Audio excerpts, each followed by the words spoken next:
نحمده ونصلي على رسوله الكريم اما بعد فاعوذ باللہ من الشیطان الرجیم بسم اللہ الرحمن الرحیم۔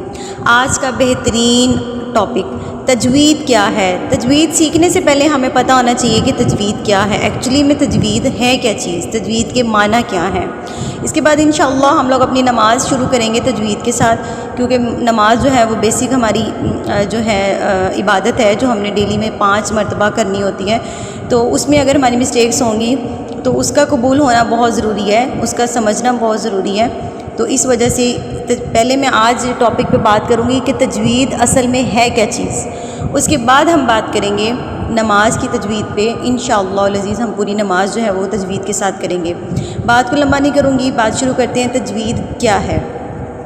تجوید کا لغوی معنی ہے تحسین، خوبصورت کرنا۔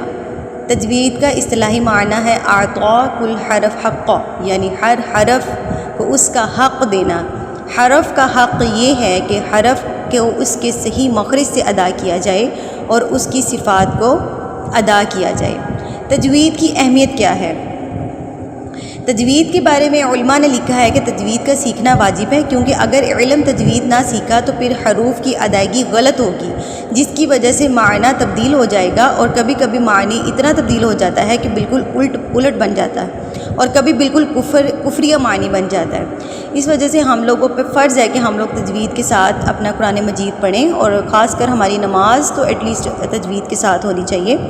اس کی میں آپ کو یہاں پر مثال دے دیتی ہوں۔ قل هو اللہ احد، اس کا معنی ہے کہو اللہ ایک ہے۔